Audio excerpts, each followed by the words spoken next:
अस्सलाम वालेकुम स्टूडेंट, कैसे हैं आप? सब ठीक है।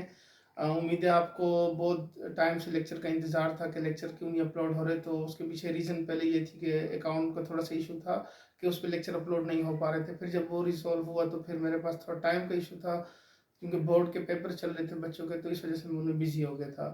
अब चूंकि थोड़ा सा टाइम मिला है, तो मेरी कोशिश ये है कि आपको जल्द से जल्द जितने भी चीज़ें रहती हैं वो सारी अपलोड कर दूं। तो बहुत से स्टूडेंट के मैसेजेस आ रहे थे कि आप पहले चैप्टर नंबर 6, 7 और 12 जो है वो फर्स्ट ईयर की बुक का वो रहते हैं, तो हम पहले वो कवर कर लेते हैं एंड देन फिर उसके बाद हम नेक्स्ट जो है सेकंड ईयर की बुक के ऊपर काम करेंगे। तो इस तरह आपका सिलेबस जो है वो इंशाल्लाह जल्द से जल्द जो है वो पूरा हो जाएगा। तो सेम पैटर्न होगा, सेम जिस तरह से पहले समझते थे कि पहले हम उसमें हमने क्या थ्योरी है, क्या क्या कुछ उसमें लिखा हुआ है, कौन सी चीज़ इंपॉर्टेंट है, वो सारा कुछ हम समझेंगे एंड देन फिर हम एक्सरसाइज की तरफ जाएंगे। यहाँ भी हम सेम पैटर्न को फॉलो करने वाले हैं। पहला चैप्टर जब रहता था वो चैप्टर नंबर 6 था, जहाँ से हमने इसको स्टार्ट करना है। चैप्टर नंबर 6 के अंदर हमारे पास क्या है? Permutation, combination and probability. Permutation क्या है, कम्बिनेशन क्या है, प्रोबेबिलिटी क्या है, इन सब चीज़ों को हम बहुत डिटेल से समझेंगे इसमें। फिलहाल जो हमें जो मेन चीज़ इसमें समझनी है वो है फैक्टोरियल नोटेशन। फैक्टोरियल नोटेशन क्या होते हैं, उसको कैसे सिंप्लीफाई करना है, उसके कौन सा फार्मूला है, किसने उसको इन्वेंट किया था, ये सारी चीज़ें जो है वो हम डिफिनीशन में समझेंगे और उसके बाद जो है फिर हम इसको कंटिन्यू करेंगे। चलते हैं, लेक्चर को स्टार्ट करते हैं। चलें, तो आज का टॉपिक शुरू करते हैं। आज का टॉपिक वही परमुटेशन, कम्बिनेशन, प्रोबेबिलिटी चैप्टर 6 से ही शुरू कर रहे हैं। मैंने आपको एक्सप्लेन कर दी कि परमुटेशन, कम्बिनेशन, प्रोबेबिलिटी है क्या। ठीक हो गया, थोड़ी सी मैंने आपको डिटेल दे दी है। अब हम फैक्टोरियल नोटेशन से शुरू करेंगे। फैक्टोरियल नोटेशन से क्यों पढ़ना शुरू करना चाहिए हमें? उसके पीछे रीज़न ये है कि परमुटेशन कम्बिनेशन में जो चीज़ यूज़ हो रही है वो है फैक्टोरियल नोटेशन। ठीक हो गया। ये फैक्टोरियल नोटेशन है क्या, कैसे बनी थी, जिस तरह हम पहले पढ़ते थे सेम वही पैटर्न फॉलो करेंगे कि पहले डिफिनीशन या उसकी जो भी थ्योरी होगी वो समझेंगे तो टॉपिक के रिलेटेड, फिर उसके बाद नेक्स्ट हम कंटिन्यू करेंगे एक्सरसाइज की तरफ। फैक्टोरियल नोटेशन है क्या? Factorial notation, factorial notation was introduced by French mathematician Christian Kramp in 1808. Factorial of an integer n is denoted by n factorial 1 2 3 up to so on n minus 1 into n।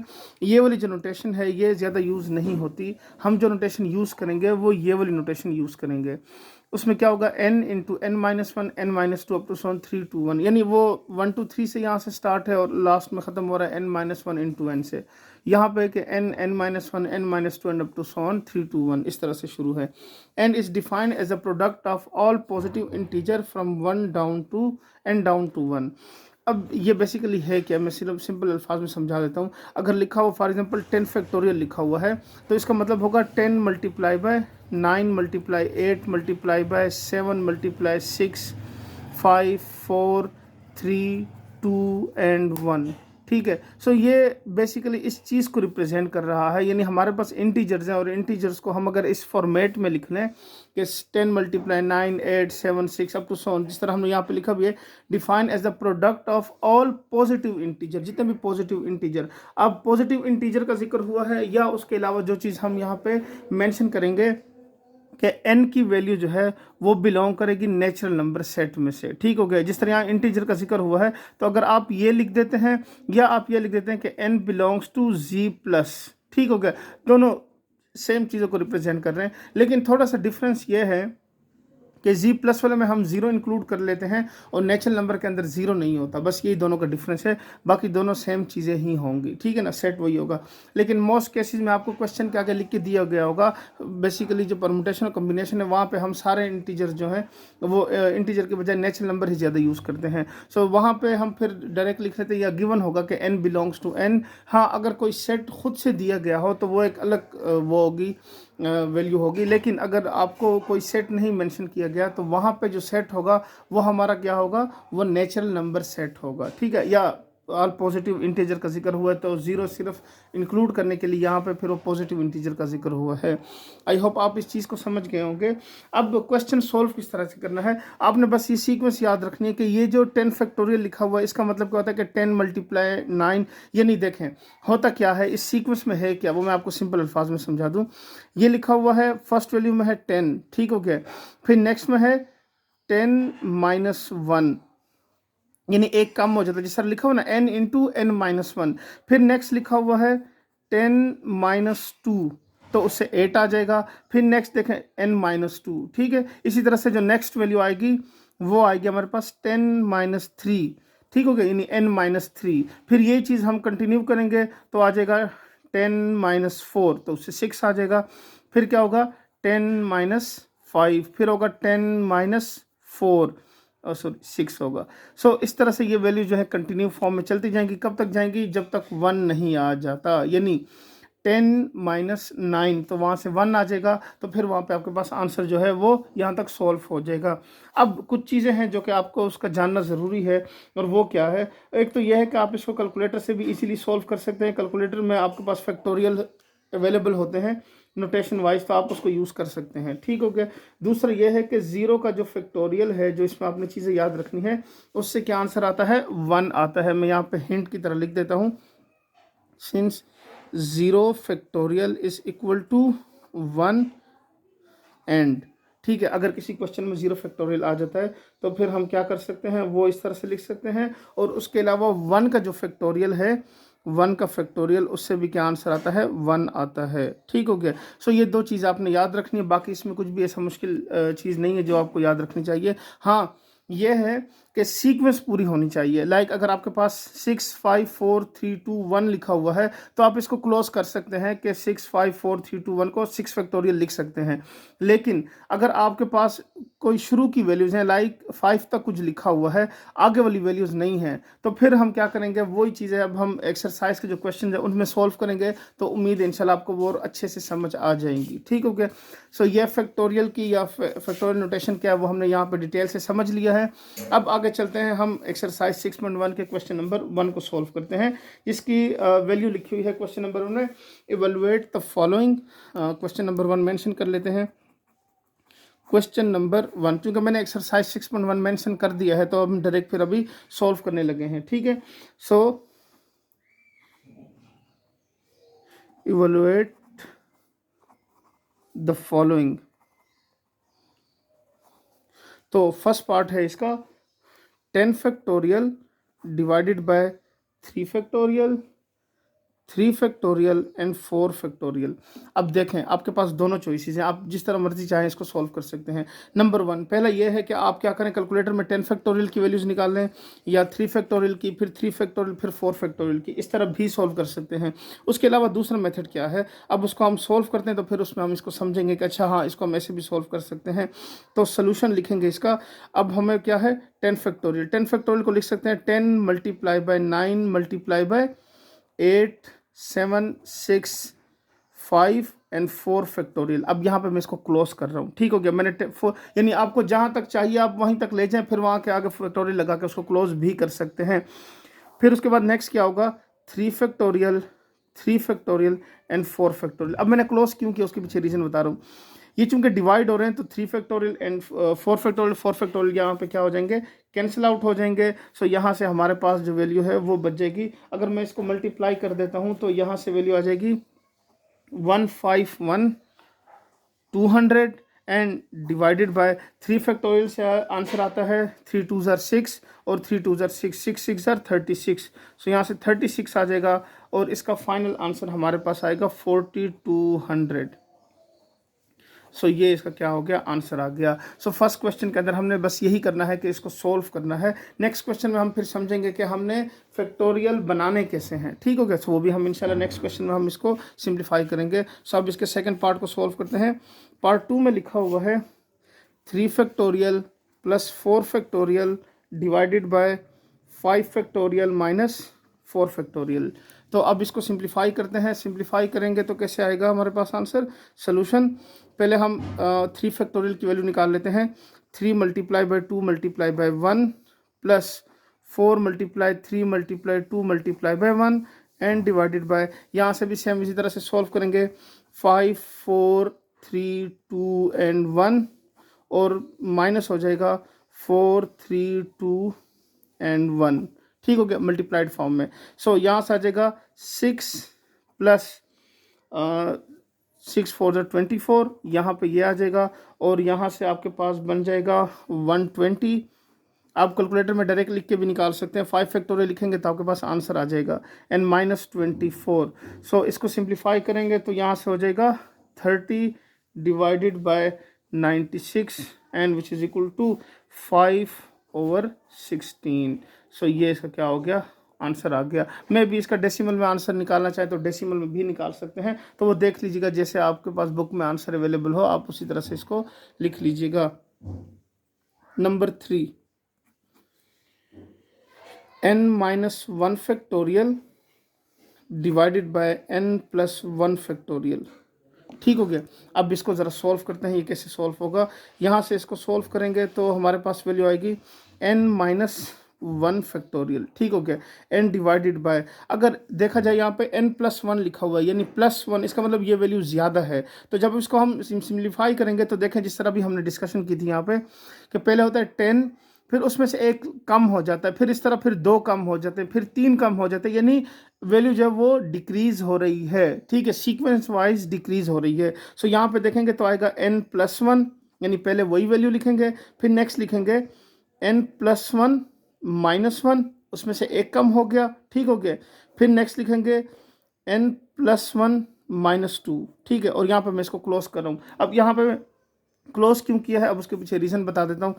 n-1 factorial, जिस तरह यहाँ 4 factorial cancel हो गए, यहाँ पे भी यही same value cancel हो जाएगी। ठीक हो गया। सो चूंकि अभी फिलहाल मैं इसको जिस तरह डिटेल से लिख रहा हूँ, बाकी नेक्स्ट स्टेप जब आएंगे तो हम इसको डायरेक्ट सॉल्व किया करेंगे। ठीक है, परमुटेशन के लिए। सो फिलहाल जस्ट चूंकि पहले शुरू में आप इस चीज़ को पढ़ रहे हैं ताकि आपकी कॉन्सेप्ट क्लियर हो जाए, इसलिए मैं डिटेल से लिख रहा हूँ यहाँ पे। सो n-1 factorial divided bye n+1। तो देखिए यहाँ पे क्या होगा, ये +1 और ये -1 दोनों क्या हो जाएंगे, कैंसिल। तो यहाँ पे आ जाएगा n और यहाँ पे रह जाएगा 1 - 2 से क्या होता है n-1 आ जाता है और फैक्टोरियल से क्लोज हो जाएगा। सो यहाँ से n-1 n-1 ये दोनों क्या हो जाएंगे, कैंसिल आउट।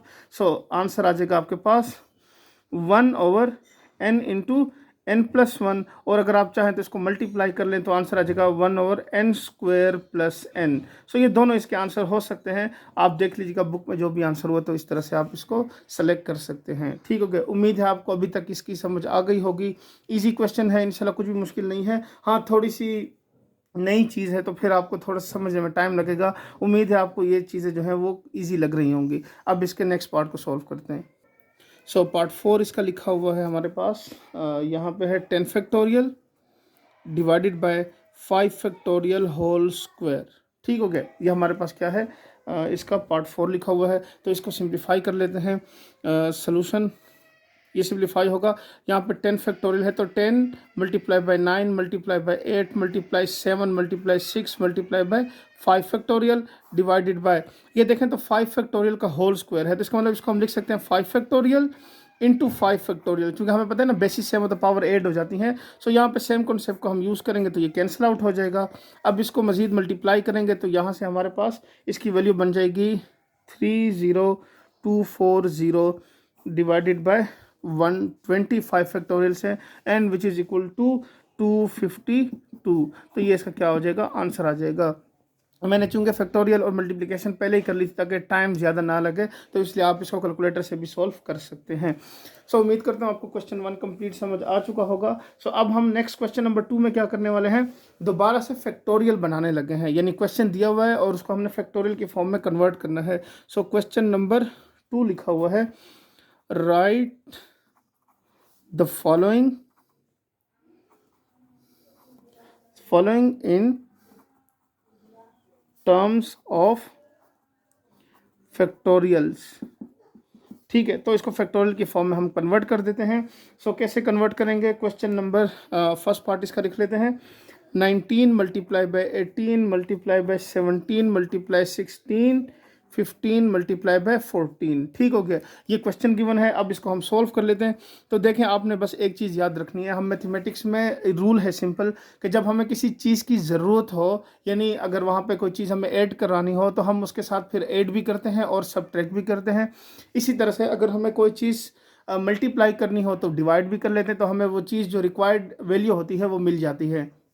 यहाँ पे भी हम क्या करेंगे, देखें 19 18 17 16 15 14, अब आगे क्या होगा 13, फिर नेक्स्ट 12, फिर 10 अप टू सो मतलब आखिर 1 तक जाएगा। सो हम लिखेंगे यहाँ पे कि multiplying and dividing by 13 factorial. ठीक हो गया। सो ये हो जाएगा हमारे पास 19, 18, 17, 16, 15, 14 multiply by 13 factorial and divided by 13 का factorial. So which is equal to 19 factorial divided by 13 factorial. ठीक हो गया। सो ये इस तरह से इसका क्या होगा, सिंपल आंसर आ गया। सो उम्मीद है आपको समझ आ गया होगा कि हमने इसमें सिंपल क्या सॉल्व किया है। ठीक हो गया। नेक्स्ट सेकंड पार्ट को सॉल्व करते हैं। 2 multiply 4 multiply by 6 multiply 8 multiply 10 multiply by 12। अब इसमें देखें तो मुझे नज़र आ रहा है कि कोई भी ऐसी वैल्यू नहीं बन रही। हाँ, लेकिन एक चीज़ नज़र है कि 2 इन सब में कॉमन नंबर नज़र आ रहा है, तो हम इसी कॉन्सेप्ट को यूज़ करेंगे। जो कॉमन नंबर यहाँ पे आ रहा है तो हम इसको इसी तरह से सॉल्व कर लेते हैं सोल्यूशन। पहले हम इसको सिंप्लीफाई कर लेते हैं। तो मैं चूँकि यहाँ पे डिटेल से आपको समझा देता हूँ किस तरह करना है। 1 मल्टीप्लाई बाय 2, फिर नेक्स्ट होगा 2 मल्टीप्लाई बाय 2, फिर नेक्स्ट होगा 2 मल्टीप्लाई बाय 3, फिर 2 multiply bye 4, 2 multiply bye 5 and 2 multiply bye 6। ठीक हो गया, ये सीक्वेंस बन गई। अब मुझे सब चीज़ों में कुछ नज़र आ रहा है। यहाँ पे लिखा हुआ है 2 सब में कॉमन लिखा हुआ है सब वैल्यूज़ में। सो यहाँ पे क्या कर लेते हैं 1, 2, 3, 4, 5 एंड 6, इसको यहाँ से क्लोज कर लेते हैं। यहाँ पे 1, 2, 3, 4, 5 एंड 6 टाइम जो है ये लिखा हुआ है। अब यहाँ पे देखेंगे तो ये 6 क्या बने 6, 5 और इसको चलिए नोटेशन वाइज लिख लेते हैं 6, 5, 4, 3, 2 एंड 1। और यहाँ से देखें तो ये क्या है, ये 1, 2, 3, 4, 5 एंड 6 टाइम्स है। सो 2 पावर 6। ठीक हो गया, सिंपल यही रूल के बेसिस है। मतलब पावर क्या हो जाती है 8 हो जाती है, तो उस कॉन्सेप्ट को यूज़ करें। ये हो जाएगा 6 फैक्टोरियल, ठीक हो गया, into 2 power 6। So which is equal to 2 power 6 into 6 factorial. ठीक है, आप इस तरह भी लिख सकते हैं। सो ये इसका क्या हो जाएगा, हमारे पास आंसर आ जाएगा। ठीक है, सो उम्मीद करता हूँ आपको ये सेकंड पार्ट समझ आ गया होगा। इसी तरह से आगे भी क्वेश्चन दिए हुए हैं तो हम बारी बारी उनको भी सॉल्व कर लेते हैं। सो चलते हैं अब इसके थर्ड पार्ट की तरफ। सो इसके थर्ड पार्ट को सॉल्व करते हैं। पार्ट 3 है हमारे पास n into N square minus 1। ठीक हो गया, तो अब इसको सॉल्व कर लेते हैं। देखें यहाँ पे मुझे नज़र आ रहा है कि एन स्क्वायर माइनस 1, इसको यानी फार्मूले की फॉर्म में लिख सकते हैं। सो ये हो जाएगा n into N square minus 1 square. So ये आ जाएगा n into N plus 1 n minus 1। ठीक हो गया। सो अब इसको तरतीब से लिख लेते हैं। पॉजिटिव वैल्यू पहले आ जाएगी, फिर उसके बाद n आ जाएगा, फिर उसमें से n माइनस 1 आ जाएगा। अब देखें यहाँ पे नेक्स्ट किस चीज़ की वैल्यू आएगी, n minus 2, n minus 3, n minus 4 and up to so on 3 to 1 तक जाएगा। सो इसका मतलब मुझे यहाँ पे नज़र आ रहा है कि हमें किस चीज़ से मल्टीप्लाइंग एंड डिवाइडिंग करना है, मल्टीप्लाइंग एंड डिवाइडिंग। मैंने मल्टीप्लाई का साइन लगाया, मल्टीप्लाइंग नहीं लिख रहा पूरा, ठीक है, और डिवाइडिंग की जगह डिवाइड का साइन लगाया है। तो आप लोग समझ जाइएगा कि मैंने क्या लिखा है, बाय n माइनस 2 का factorial. So which is equal to n plus 1 n minus 1 n minus 2 factorial and divided by n minus 2 factorial. So यहाँ से हमारे पास आंसर आ जाएगा n plus 1 factorial divided by n minus 2 factorial. So ये हमारा क्या हो गया, यहाँ पे आंसर आ गया। अब इसके लास्ट पार्ट को सॉल्व करते हैं। पार्ट 4 है हमारे पास n into N plus 1 n plus 2 divided by 3। ठीक हो गया। सो अब इसको सिंप्लीफाई कर लेते हैं। सोल्यूशन यहाँ पे मुझे नज़र आ रहा है कि पहले इसको तरतीब देने की ज़रूरत है। तरतीब कैसे देंगे, n plus 2 n plus 1 n divided by 3। ठीक हो गया। सो किस चीज़ से मल्टीप्लाई और डिवाइड करना, देखें n, अब यहाँ से देखें यहाँ से आपको समझ आ जाएगी, n माइनस 1 फिर n माइनस 2 इस तरह से अप टू सो ऑन, तो n माइनस 1 फैक्टोरियल की ज़रूरत है। So multiplying and dividing by n minus 1 factorial. ठीक हो गया। सो ये हो जाएगा n plus 2 n plus 1 n minus 1 factorial divided by 3 into n minus 1 factorial. ठीक है। सो इसका फाइनल आंसर आ जाएगा n plus 2 factorial divided by 3 into n minus 1 factorial. So ये इसका क्या हो गया, आंसर आ गया। सो इस तरह से हमारे पास क्वेश्चन नंबर 2 जो है वो भी कंप्लीट सॉल्व हो चुका है। अब हम सॉल्व करते हैं नेक्स्ट क्वेश्चन नंबर 3 को। सो पार्ट क्वेश्चन नंबर 3 को सोल्व करते हैं। उसमें सिंपल लिखा है प्रूफ द फॉलोइंग, यानी लेफ्ट हैंड साइड से हमने राइट हैंड साइड को प्रूफ करना है। तो बहुत ही सिंपल से क्वेश्चन है। सोल्यूशन हम क्या करेंगे, टेकिंग लेफ्ट हैंड साइड लेंगे 1/6 factorial plus 2/7 factorial plus 3/8 factorial. अब देखें यहाँ पे, अब यहाँ पे हमें सेम इन सब वैल्यूज में एक चीज़ नज़र आ रही है जो कि राइट साइड पे आंसर हमें बता रहा है कि आपने क्या करना है। यहाँ पे 8 फैक्टोरियल लिखा हुआ है। अब इसका मतलब क्या है कि हमें इन सब की बेसिस जो है, यानी डिनोमिनेटर जो है, सॉरी वो सेम करना है, बेसिस कह रहा हूँ, डिनोमिनेटर को सेम करना है। कैसे सेम होगा, देखें 8 फैक्टोरियल अगर हम यहाँ पे लेकर आना चाहें तो 7 फैक्टोरियल लिखा हुआ, यानी अगर हम क्या करें, ये एक सिंपल सा रूल है कि अगर मैं n के साथ यानी n फैक्टोरियल के साथ मल्टीप्लाई कर दूं n+1 को, यानी उसमें एक ऐड हो रहा हो, तो ये इक्वल हो जाता है n+1 के फैक्टोरियल के। ठीक होगा, ये रूल यूज़ करेंगे कि अगर किसी क्वेश्चन में n फैक्टोरियल हो और उसको मैं मल्टीप्लाई कर दूं n+1, यानी अगर 7 फैक्टोरियल है तो उसके साथ मैं 8 को मल्टीप्लाई करूंगा 7+1 के साथ, तो वहाँ पे क्या बन जाएगा, 8 फैक्टोरियल बन जाएगा। ठीक हो गया। सो ये कॉन्सेप्ट यहाँ पे यूज़ करने वाले हैं और यहाँ से हमें क्या है, रिक्वायर्ड वैल्यू मिल जाएगी। सो यहाँ पे क्या होगा, यहाँ पे देखें 8 multiply by 7 multiply by 1 divided by 8 multiply 7 multiply by 6 factorial plus 2 multiply bye 8 and 8 multiply 7 factorial plus 3/8 factorial. ठीक हो गया। सो यहाँ पे हो जाएगा 8 7 जार 56 divided by 8 factorial plus 16 divided by 8 factorial and plus 3 divided by 8 factorial. So अब हमारे पास जो वैल्यू बनेगी वो इस तरह से बनेगी कि 8 फैक्टोरियल जो है वो यहाँ से एलसीएम में कॉमन आ जाएगा, 56 प्लस 16 प्लस 3, और इन सब को हम प्लस कर दें तो हमारे पास आंसर आएगा 75 divided by 8 factorial, so which is equal to right hand side, hence prove. तो हमने यही प्रूफ करना था, ये हमारा प्रूफ हो गया है। अब इसके सेकंड पार्ट को सॉल्व करते हैं। सो सेकंड पार्ट को सॉल्व करते हैं। सेम उसमें भी हमने क्या करना है, यहाँ पे इसको प्रूफ करना है। ये वैल्यू जो है ये इक्वल आ जाएगी हमारे पास, क्वेश्चन मैंने इनकम्प्लीट लिख दिया, ये है n² प्लस 9n प्लस 20। ठीक हो गया, इसके इक्वल है। सो अब हम इसको क्या कर लेते हैं, प्रूफ कर लेते हैं। सिंपल ही प्रूफ होगा इसका, वही सेम काम जो हमने फर्स्ट वाले के साथ किया। Solution taking left hand side, so left hand side पे वैल्यू है n+5 factorial divided bye n+3 factorial. अब देखें ज़रा, यहाँ पे 3 लिखा हुआ है और यहाँ पे 5 लिखा हुआ है। ये याद रखिएगा कि जिस वैल्यू में ज़्यादा बड़ा नंबर लिखा हुआ हो और पॉजिटिव भी हो, ठीक है, तो वो वैल्यू ज़्यादा होगी। ठीक है। सो ये वाली जो न्यूमरेटर वाली टर्म है ये ज़्यादा है और डिनोमिनेटर वाली टर्म जो है वो क्या है, वो कम है। तो इसका मतलब हमें न्यूमरेटर वाली टर्म को एक्सपेंड करना होगा। सिंपल अल्फाज में, हाँ इस तरह भी ठीक है, आपको ज़्यादा इजीली समझ आएगा। आप एक्सपेंड करते हैं, हम इसको कितनी टर्म तक एक्सपेंड करेंगे, जब तक n+3 नहीं आ जाता। सो देखें अब कैसे होगा, n+5 वही टर्म, अब इसमें से एक लेस कर दें तो यानी n+5 -1 करेंगे तो क्या होगा, 4 आ जाएगा। तो n+4 नेक्स्ट आ जाएगा 2 टर्म, अब 2 टर्म इसमें से लेस करें तो n+5 -2 करेंगे तो 3 आ जाएगा। सो यानी n+3 फैक्टोरियल। ठीक है, ये कॉन्सेप्ट यूज़ होगी सब क्वेश्चंस के लिए। इवन परमुटेशन कम्बिनेशन में भी सेम इसी तरह से ही क्वेश्चन सॉल्व होते हैं, लेकिन थोड़ी सी वहाँ पे वैल्यूज़ और फार्मूले चेंज हो जाएंगे। वहाँ पे हमें परमुटेशन कम्बिनेशन का फार्मूला गिवन होगा। सो ये हो जाएगा n+3 फैक्टोरियल।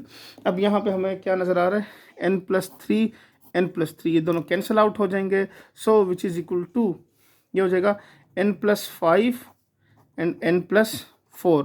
सो अब हम इनको मल्टीप्लाई कर लेते हैं। ये हो जाएगा हमारे पास n into n+4 plus 5 into n+4, so which is equal to n² plus 4n plus 5n plus 4 5 ज़र 20। सो ये हो जाएगा n² प्लस 9n प्लस 20, जो कि इक्वल आ गया राइट हैंड साइड के। So left hand side proof हो गया किस चीज़ के, राइट हैंड साइड के। सो हम यहाँ पे मेंशन कर देते हैं हैंस प्रूव्ड, यही हमने प्रूफ करना था। सो उम्मीद है आपको ये क्वेश्चन समझ आ गया होगा। क्वेश्चन नंबर 4 की तरफ चलते हैं, जिसमें हमें n की वैल्यू फाइंड करनी होगी। सो क्वेश्चन 4 के फर्स्ट पार्ट को सॉल्व करना है। इसमें हमने n की वैल्यू फाइंड करनी है, ठीक है। बहुत ही सिंपल सा क्वेश्चन है। आपने करना क्या, पहले वो तरतीब देख लें। आप क्या करें, लाइक इसी पैटर्न को फॉलो कीजिएगा ताकि फिर नेक्स्ट क्वेश्चन में आपके लिए आसानी होगी। लाइक जो हम चैप्टर नंबर 6.2 और 3 and up to so on जो हम परमुटेशन कम्बिनेशन के लिए करेंगे। सो देखें क्या सॉल्व करना है। आप सिंपल क्या करें, n फैक्टोरियल को यहाँ पे लें और n-5 को वहाँ पे ले जाएं, ठीक है। अब उससे होगा क्या वो मैं आपको रीजन बताता हूँ। n इंटू एन फैक्टोरियल, आप चाहें तो डायरेक्ट भी कैंसिल कर सकते हैं, लेकिन इसी तरह से कर लीजिएगा। n factorial is equal to 12 into n-5 factorial divided by n-4 factorial. अब यहाँ पे एक गलती है जो हमेशा स्टूडेंट्स करके आते हैं, और वो गलती क्या है वो आप देख लीजिएगा, ठीक है। मैं आपको भी समझाने लगा हूँ, ये कैंसिल आउट हो जाएगा। अब वो गलती क्या है, वो क्या करते हैं, n-5 के फैक्टोरियल को सॉल्व करने बैठ जाते हैं, ठीक हो गया। यही गलती अक्सर क्या, वो देखते हैं अच्छा 5 बड़ी वैल्यू है तो वो सॉल्व करने बैठ जाते हैं। अभी मैंने आपको समझाया कि अगर 5 की वैल्यू के साथ पॉजिटिव साइन हो तो वो ग्रेटर होगा, अगर नेगेटिव साइन है तो वो स्मॉलर वैल्यू है, ठीक है। देखें -4 इज ग्रेटर देन -5, तो इसका मतलब -4 वाली वैल्यू जो है वो सिंप्लीफाई होगी, -5 वाली सॉल्व नहीं होगी। सो ये होगा n is equal to 12 into n-5 factorial divided by, अब इसको सिंप्लीफाई करें, n-4, देखें नेगेटिव वैल्यू है, -4 में से एक और माइनस करेंगे तो -5 बन जाएगा। सो ये हो जाएगा n-5 फैक्टोरियल, ठीक हो गया। सो ये चीज़ देख लीजिएगा, यहाँ पे अक्सर स्टूडेंट जो है वो गलती करके आते हैं, तो आप ये गलती ना दोहराइएगा। सो यहाँ पे वैल्यू आ जाएगी n is equal to 12 divided by n-4। इस वैल्यू को यहाँ से हम मल्टीप्लाई कर लेते हैं, n into n-4 is equal to 12। So अब इसको फर्दर सिंप्लीफाई करते हैं, n स्क्वायर -4n, इस 12 को यहाँ लाएं, -12 इज इक्वल टू 0। इसकी मिड टर्म ब्रेक कर लेते हैं, बहुत ही सिंपल है, n square -6n plus 2n -12 is equal to 0। देखें 6 2 12, -12 आ गया, और उसके बाद जो वैल्यू है -4 वही दोबारा से आ गया। n कॉमन लेंगे तो n-6 प्लस 2 कॉमन लेंगे n-6 is equal to 0। So ये हो जाएगा n-6 n plus 2 is equal to 0। So ये सिंपल रूल है कि अगर कोई भी दो वैल्यूज का प्रोडक्ट जो है वो 0 के इक्वल हो, यहाँ पे लिख देता हूँ, since a dot B is equal to 0 हो, सो या तो a 0 के इक्वल होगा या b 0 के इक्वल होगा, ठीक हो गया। सो इन दोनों में से अगर ये दो वैल्यू 0 के इक्वल हैं तो इसका मतलब क्या है कि या तो n-6 इक्वल है 0 के, या n प्लस 2 इक्वल है 0 के।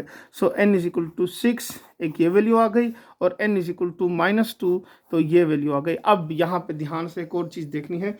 आइए ना आप सोल्यूशन सेट लिख के आ जाएंगे, सोल्यूशन सेट आ गया बस हमारा आंसर आ गया, नहीं ऐसा नहीं है, आपका सोल्यूशन सेट नहीं आया। अब उसके पीछे रीज़न देखें, आपने यहाँ पे मेंशन करना है, क्योंकि आपके पास दो आंसर आए हैं और आप सिर्फ 6 वाला आंसर कंसीडर कर रहे हैं, -2 नहीं कंसीडर कर रहे हैं, उसके पीछे रीज़न है। सो वो रीज़न हम यहाँ पे मेंशन करेंगे, because n belongs to integer, positive integer mention था पहले से ही, या n belongs to natural number. So उसकी वजह से n is equal to 6 will be the solution set, ठीक हो गया। इस तरह से मेंशन करेंगे।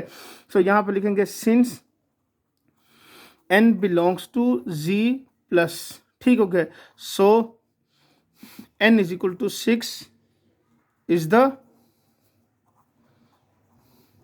सोल्यूशन सेट, ठीक हो गया। सो ये चीज़ याद रखिएगा, इसमें बहुत सी चीज़ें मैं आपको साथ साथ एक्सप्लेन करता रहूँगा।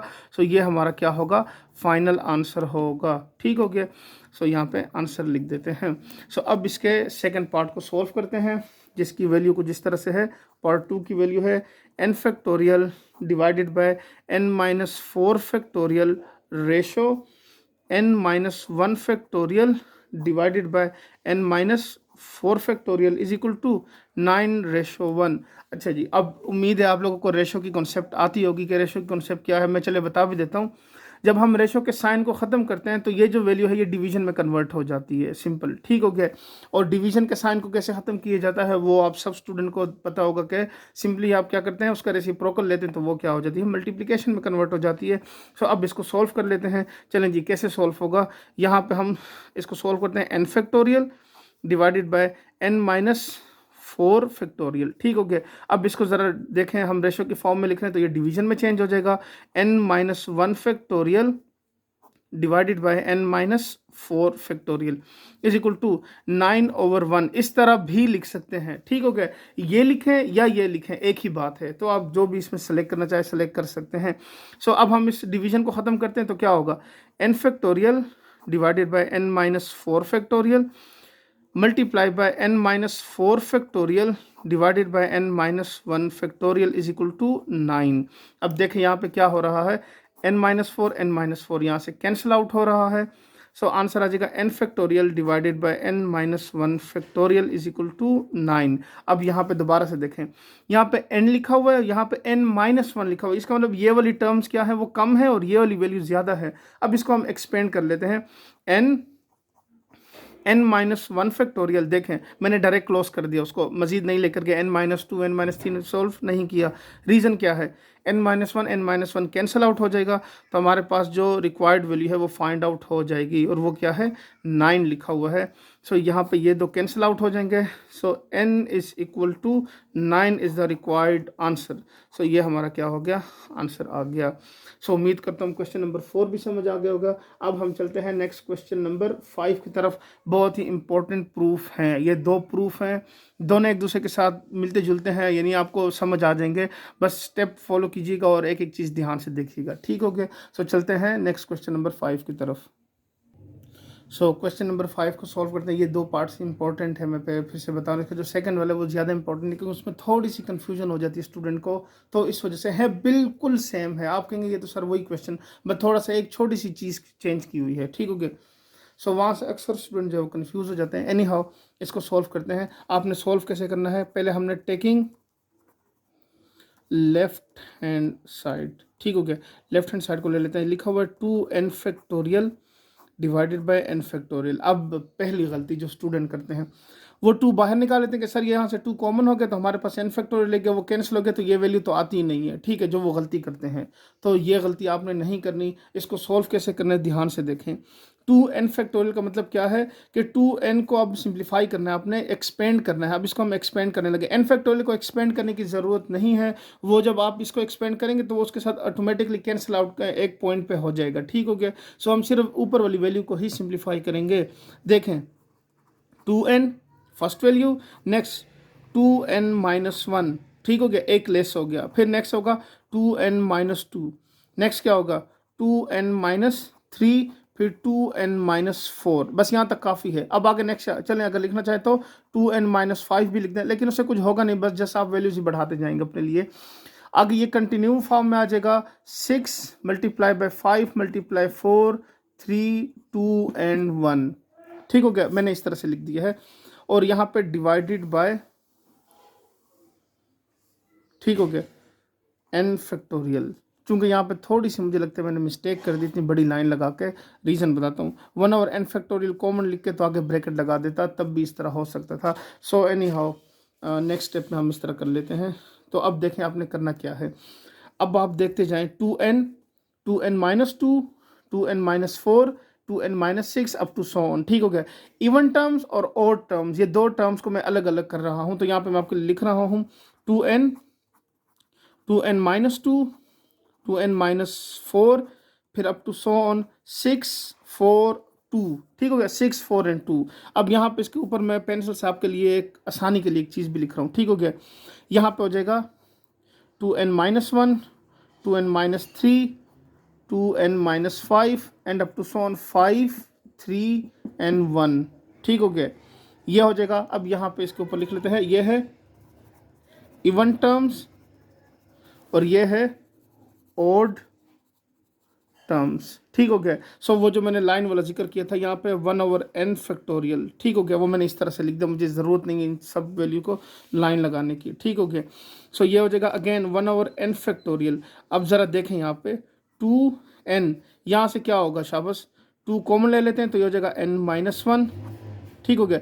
यहाँ से 2 कॉमन ले तो n माइनस 2, आगे लेते जाएं, इस तरह कॉमन लेते जाएं तो सारी वैल्यू में से कुछ ना कुछ क्या होगा, n minus 3, n minus 4 5 6 up to so on, सारी वैल्यू कॉमन होती जाएंगी। So 2 multiply by 3, 2 multiply by 2 and 2 multiply by 1, ठीक हो गया। सो मैंने इन इवन टर्म्स वाली वैल्यू को इस तरह से एक्सपेंड कर दिया है। ये जो वैल्यू लिखी हुई है ये वाली, ठीक है, इसको हम एज एट इज ही लिखेंगे, ये सॉल्व नहीं हो सकती, ठीक है ना, क्योंकि इसमें कुछ कॉमन ही नहीं आ रहा। सो इसको हम एज एट इज ही लिख लेते हैं। देखें मैं इसको तरतीब से लिख लेता हूँ। क्वेश्चन में लिखा था 1 3 5 up to so on, so 1 multiply 3 multiply 5 and up to so on 2n minus 5, 2n minus 3 and 2n minus 1, ठीक है। अब नेक्स्ट टर्म में फिर हम ये दो भी मतलब ये चूंकि एक्सपेंडेड फॉर्म है ना, तो हम ना भी लिखें तो हम वो डॉटेड फॉर्म में वो कवर अप हो जाएगा। अब ज़रा देखें यहाँ पे क्या होगा, एन फैक्टोरियल, यहाँ पे 2 जो है देखें, ये देखें 1 2 3 4 5 6 7 अप टू सो ऑन, अब ये चलते जाएगा 2n, यानी n टर्म तक लिखा हुआ है, तो इसका मतलब 2 पावर n जो है वो हम कॉमन ले लेते हैं, तो यहाँ पे वैल्यू रह जाएगी n into n-1 n-2 and up to so on 3 2 and 1। ठीक हो गया। अब दोबारा क्या होगा, देखें ये जो वैल्यू है ये तो n फैक्टोरियल के इक्वल नहीं आ जाएगी, सो यहाँ से कैंसिल आउट हो जाएगा। जो मैं आपसे पहले भी कह रहा था कि आपने इसको सिंप्लीफाई नहीं करना, ये खुद ब खुद कैंसिल आउट हो जाएगा। सो यहाँ से हो जाएगा 1 3 5 and up to so on 2n-1। So यहाँ पे लिखेंगे 1/n factorial 2 power n into n factorial, और साथ में ये मल्टीप्लाई होकर 1 3 5 and up to so on 2n-1। ठीक हो गया। सो यहाँ से अब आंसर आ जाएगा, ये देखिए यहाँ पे, बल्कि कैंसिल आउट हो जाएगा, ये और ये कैंसिल आउट हो गया। So which is equal to 2 power n into 1 3 5 and up to so on 2n-1। ठीक हो गया। सो ये क्या हो जाएगा, प्रूव्ड हो जाएगा। ठीक है, उम्मीद करता हूँ समझ आ गया होगा। नेक्स्ट जो इसका जो सेकंड पार्ट है वो सेम एज इट इज़ ही है। ठीक है, उसमें थोड़ी सी वैल्यू चेंज है, जस्ट थोड़ी सी, 2n+1 लिखा हुआ है, बाकी सारा का सारा यही काम करना है। ठीक है, सो उसको सॉल्व करते हैं। मेरी सजेशन यही होगी कि आप उसको एक दफ़ा खुद ट्राई कर लें, तो फिर अगर ना समझ आए तो वीडियो आपके पास अवेलेबल है, उससे देख लीजिएगा, लेकिन अच्छा होगा कि आप उसको एक दफ़ा खुद सॉल्व कर लें। ठीक हो गया। सो इसके सेकेंड पार्ट को सॉल्व करते हैं। चलें तो इसके सेकंड पार्ट को सॉल्व करें। देखें मैंने क्या कहा था, थोड़ा सा चेंज है, यहाँ पे 2n+1 लिखा हुआ है, यहाँ भी 2n+1 चूँकि लिखा हुआ है ना, तो आपको वो आखिर में वो टर्म में नज़र आ रहा है, बाकी कुछ भी चेंज नहीं है, बाकी वही सवाल लिखा हुआ है। ठीक हो गया। सो इसी पैटर्न से हम इसको सॉल्व करेंगे।